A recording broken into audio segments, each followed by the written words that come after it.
네, 목요일입니다. 오늘도 하나님의 말씀으로 하루를 잘 시작하기를 원합니다. 기도합니다. 우리를 사랑하신 주님, 귀한 새날을 허락하여 주시고 말씀으로 하루를 여겨 주셔서 감사합니다. 오늘도 변함없이 주 안에서 주께 주신 힘으로 주의 일들을 이루기를 원하오니 말씀으로 우리에게 은혜를 베풀어 주옵소서. 예수님의 이름으로 기도드립니다. 아멘. 예, 오늘 읽을 말씀은 사무엘하 8장부터 12장까지 말씀입니다. 스토리 되는 이야기이기 때문에 참 잘 쉽게 다가오고 또 읽을 재미가 있는 요즘 사무엘하 내용입니다. 오늘 8장부터 12장까지 긴 장인데 여기에서 우리 인생을 살아가는 데 있어서 중요한 이 변곡점이 무엇인가를 우리가 잘 알 수 있는 교훈되는 귀한 이 말씀입니다.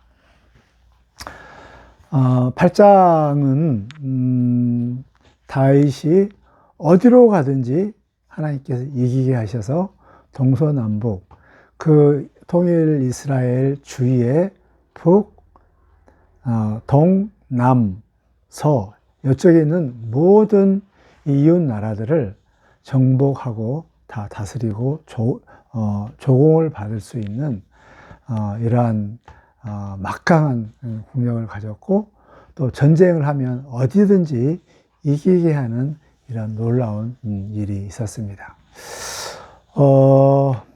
왜 이렇게 어디로 가든지 다윗이 이기게 되었는가? 그 핵심은 8장 1절에 보면 그 일 이후에 라는 이런 말씀이 있습니다. 그 일 이후에. 그 일 이후에는 뭘까요? 그것은 당연히 7장에 나와 있는 말씀, 또 6장에 있는 이런 말씀이겠죠. 가까이는 7장에 나와 있는 다윗의 언약입니다.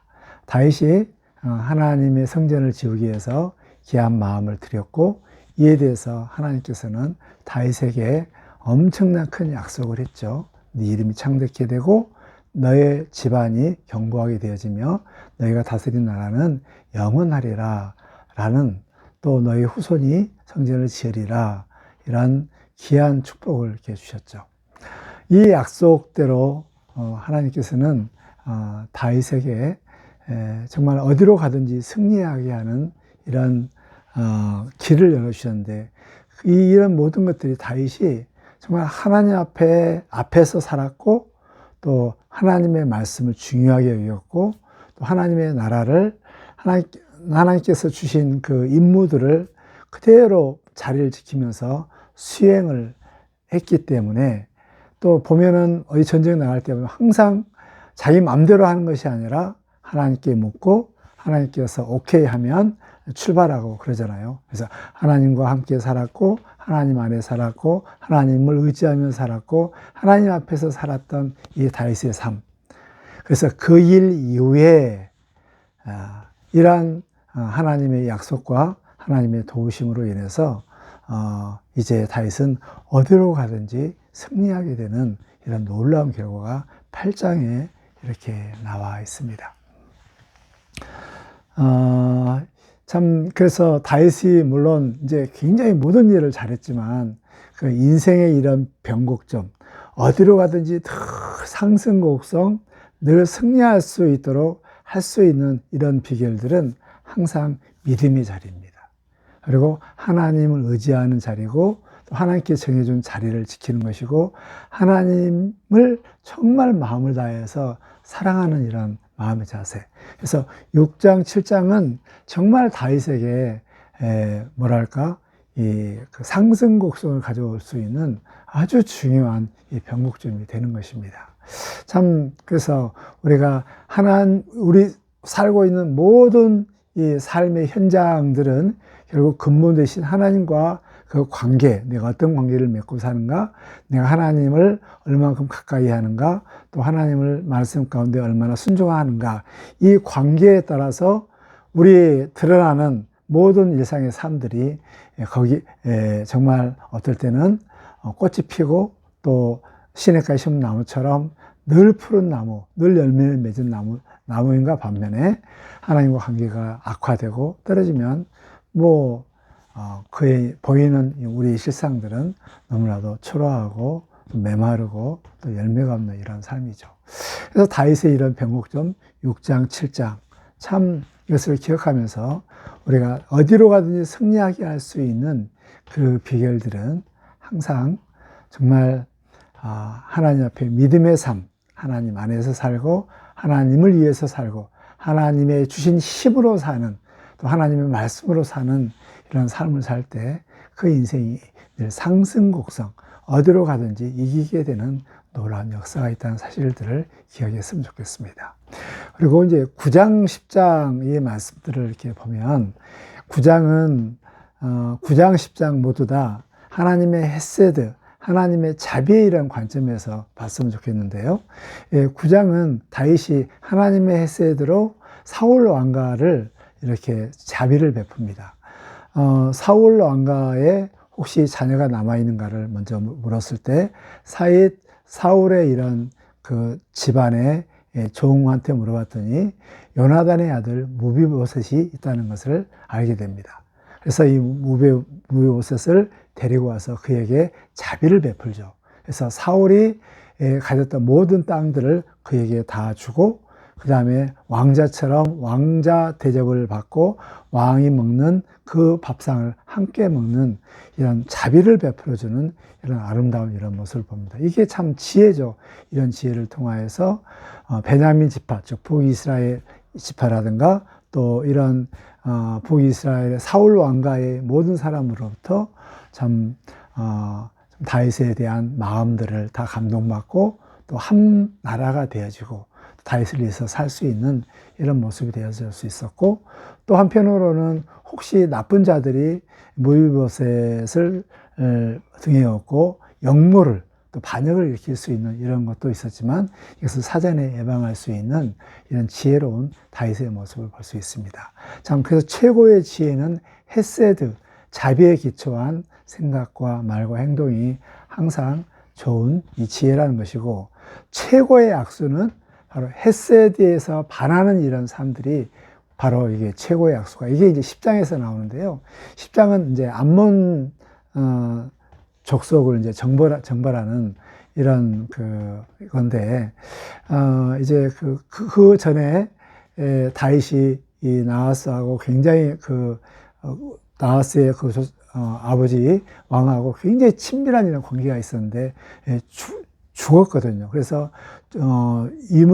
조문 사절단을 보냈는데 그 아들 왕이 정말 잘 받으려고 했지만 신하들이 이것은 선한 뜻으로 온 것이 아니라 정탐꾼으로 와서 우리를 공격하기 위해서 합니다. 그러면서 이 신하들을 완전히 수치를 당하게 하죠. 수염을 반절로 자르고 또 밑에 바지를 또 이렇게 하여튼 바지를 잘라서 정말 수치를 당하게 하는 이 일로 인해서 다윗이 거기를 침공해서 다 이제 정벌해버리죠. 이와 같이, 이제 국내적으로도 다윗은 헤세드를 베풀었고, 국제적으로도 헤세드를 베풀었는데, 국제적으로 헤세드를 베풀었던 것을 제대로 알지 못하여서 결국 나라가 망하는, 어려움을 겪는 이런 결과를 가져오게 됩니다.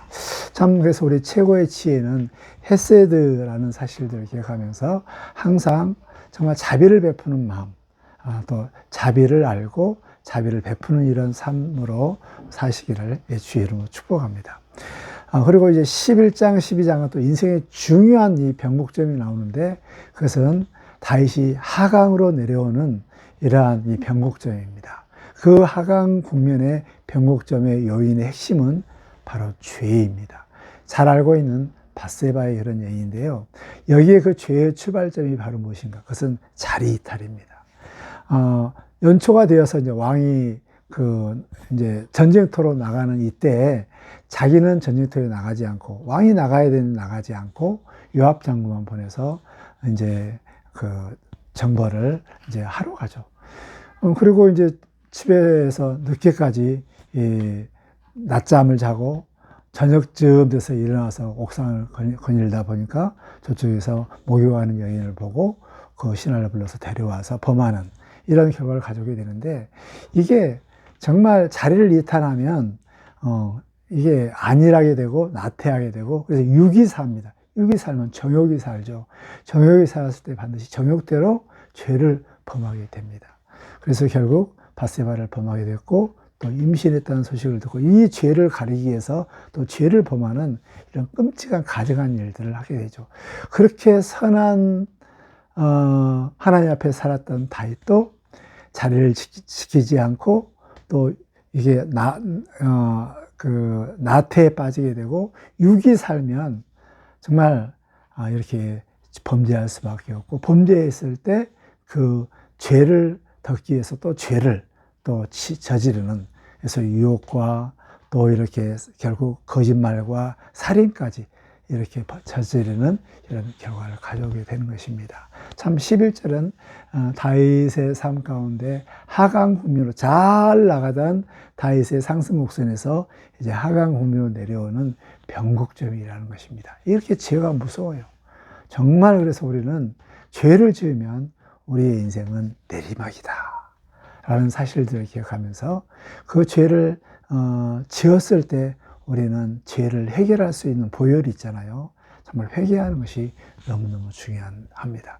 그런데요, 이제 그 12장에 보면 정말 12장을, 물론 11장도 참 은혜가 되는데, 참 12장은 너무 감동이 되는 이런 이 말씀인데요. 그것은 하나님께서 다윗을 향하신 그 헤세드입니다. 그 사랑을 베풉니다. 그 죄로 인해서 죽음의 길로 계속 나락으로 떨어진 다윗을 살리기 위해서 하나님께서 나단 선지자를 보냅니다. 이게 보내는 것이 자비입니다. 사랑입니다. 그리고 나단 선지자가 한 마을에 부자 사람, 가난한 사람 비유를 통하여서 정말 이야기를 들었던 다윗마저도 그 악한 사람 부자를 마땅히 죽여야 된다라고 할 정도로 의부를 일으킬 정도의 그런 이야기를 통하여서 다윗이 저자가 누구인가 죽여야 된다 했을 때 나단 선지자가 그것은 바로 당신입니다 하면서 정말 다윗을 이렇게 회개케 하고 거꾸로 드리는, 아니, 세상에 뭐가 부족해서 밧세바를 이렇게 범했습니까? 하나님께서 부족하면 달라면 얼마든지 줄 수 있는데 하면서 이제 그 죄와 그 죄로 인해서 칼이 너희 집안을 떠나지 아니하고 또 너 죄가 백주에 동침하리라, 이런 죄의 어떤 그 심판에 대한, 징계에 대한 그 엄청난 이런 이야기를 듣습니다. 근데 이제 그랬을 때 다윗은 여기에서 회개합니다. 그러니까 스스로 우리가 참 회개할 수 없는 것 같아요. 하나님께서 하나님의 말씀을 통하여 하나님의 사랑을 보내서 그 양심을 찌르게 하고 그 찌르게 함을 통해서 이제 회개하게 한다는 것. 이 회개하는 것도 결국 보면 하나님께서 하셨기 때문에 회개할 수 있다는 것을 알 수가 있습니다. 참, 그래서 참 회개하는 것도 하나님의 역사다, 은혜다라는 사실들을 듭니다. 이 다윗이 이제 회개를, 철저하게 회개를 했고, 이 회개의 이런 말씀은 시편 51편에 보면 잘 나와 있지 않습니까? 철저하게 회개합니다. 그리고 회개하고 나서 그 이후에 하나님께서 다윗을 용서해 주십니다. 참 그 용서해 준 것들이 참 너무나도 참 감동적인데요. 이제 물론 이제 그 임신한 아이는 죽게 되어지는데, 그 다음에 이제 밧세바를 데리고 와서 동침했고, 그 낳은 아들이 솔로몬이었고, 솔로몬의 그 이름이 여아디야. 그 이름은 여호와께서 그를 사랑하다, 사랑을 베풉니다. 그래서 다시 한번 이제 솔로몬이라는 자녀를 주게 되고, 또 전쟁에 나가서 큰 승리를 가져오게 되는, 이렇게 용서하지 않으면 태를 다치게 되고 전쟁에서 실패를 하게 되는데, 이길 수가 없는데 하나님께 용서해 주셔가지고 태를 열게 하고 전쟁에서 승리하게 되는 이런 놀라운 은혜를 주십니다. 이것이 우리 하나님이 자기 백성을 향한 헤세드고 사랑입니다. 그 하나님은 오늘날 우리의 하나님이십니다. 하나님께서 우리를 정말 사랑하십니다. 놀라운 놀라운 계획 가운데 우리를 부르셨고 우리 가운데 죄를 해결할 수 있는 그 예수 그리스도 보혈을 주셨는데 우리가 살다 보면 참 이렇게 우리의 안일과 자리를 지키지 아니하고 또 범죄하였을 때 그 범죄를 가리기 위해서 또 죄를 짓는 이런 모습이 있을지라도 하나님께서는 하나님의 사람을 통하여 말씀으로 또 가슴을 찌르게 하고 회개케 하고 그 회개했을 때 다시 모든 걸 회복시켜 주시는 하나님의 따뜻한 사랑이 느껴집니다. 이런 하나님을 믿고 하나님을 바라보면서 하나님을 더욱더 사랑하고 하나님을 위해서 사는 하나님이 주신 그 힘으로 사는 그러한 믿음의 삶을 사시기를 주의 이름으로 축복하며 우리의 인생의 변곡점이 믿음으로 살 때는 늘 상승 곡선이지만 죄를 범했을 때 하나님을 업신여겼을 때 그 우리의 인생은 나락으로 떨어진다는 사실을 기억하면서 죄를 언제든지 이기며 하나님을 사랑하는 이런 삶을 사시기를 주의 이름으로 축복합니다. 하나님, 다윗의 삶을 통하여서 정말 믿음으로 살 때 상승곡선, 어디든지 이기게 하는 승리의 일한 비결이지만 범죄하고 또 하나님의 말씀을 업신여기고 하나님께 주신 자리를 지키지 아니할 때 바로 거기에는 하강국민이라는 사실을 기억하면서 하나님 죄를 무서워하고 믿음으로 살 수 있도록 성령 하나님 우리를 지켜 주옵소서. 우리는 실패하지만 또 하나님께서 신실하게 우리를 지키시는 하나님을 찬양합니다. 오늘 하루도 믿음으로 살게 하여 주시고 또 우리의 죄로 인해서 또 넘어졌을 때 우리를 일으켜 세워 주셔서 다시 승리하는 이런 삶을 살 수 있도록 우리에게 신실하게 자비를 베풀어 주옵소서. 예수님의 이름으로 기도드립니다. 아멘.